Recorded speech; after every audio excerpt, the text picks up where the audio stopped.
शादी के बाद विदाई का समय था। नेहा अपनी माँ से मिलने के बाद अपने पिता से लिपट कर रो रही थी। वहाँ मौजूद सब लोगों की आंखें नम थी। नेहा ने घूंघट निकाला हुआ था। वो अपनी छोटी बहन के साथ सजाई गई गाड़ी के नज़दीक आ गई थी। दूल्हा अविनाश अपने खास मित्र विकास के साथ बातें कर रहा था। विकास, यार अविनाश, सबसे पहले घर पहुँचते ही होटल अमृत बाग चलकर बढ़िया खाना खाएंगे। यहाँ तेरी ससुराल में खाने का मज़ा नहीं आया। तभी पास में खड़ा अविनाश का छोटा भाई राकेश बोला, हाँ यार, पनीर कुछ ठीक नहीं था और रसमलाई में रस ही नहीं था।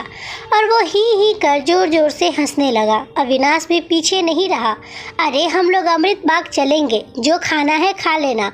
मुझे भी यहाँ खाने में मज़ा नहीं आया, रोटियाँ भी गर्म नहीं थी।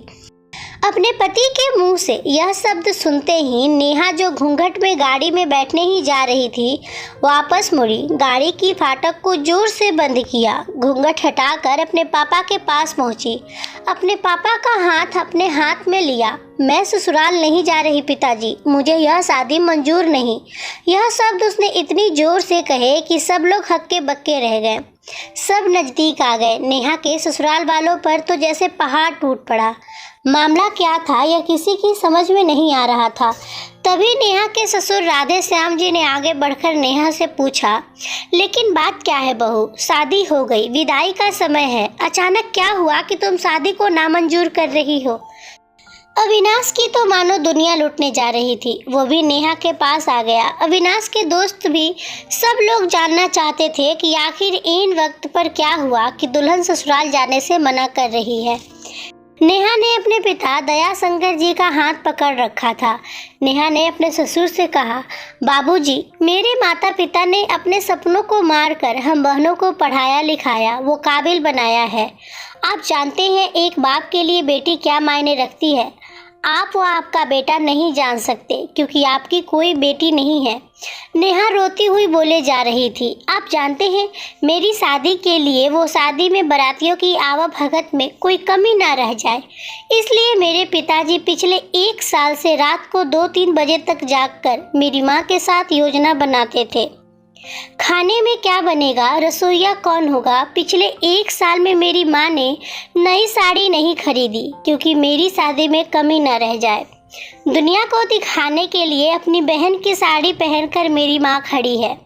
मेरे पिता की इस 150 रुपये की नई शर्ट के पीछे बनियान में 100 छेद है।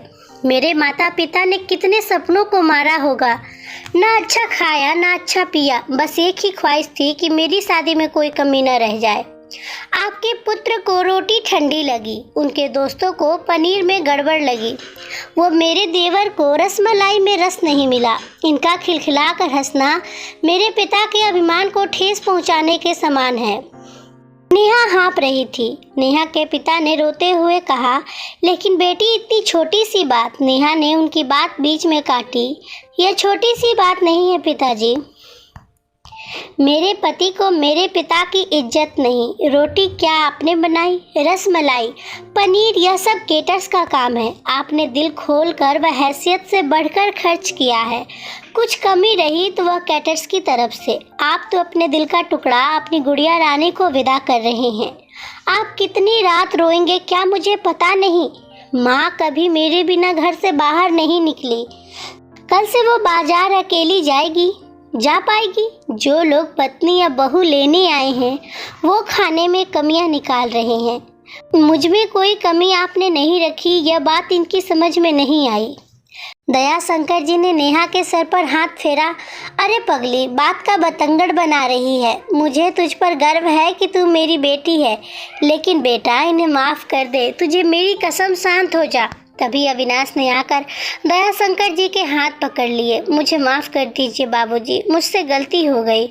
मैं उसका गला बैठ गया था, रो पड़ा था वो। तभी राधे श्याम जी ने आगे बढ़कर नेहा के सर पर हाथ रखा। मैं तो बहू लेने आया था, लेकिन ईश्वर बहुत कृपालु है, उसने मुझे बेटी दे दी। वो बेटी की अहमियत भी समझा दी। मुझे ईश्वर ने बेटी नहीं दी, शायद इसीलिए कि तेरी जैसी बेटी मेरी नसीब में थी।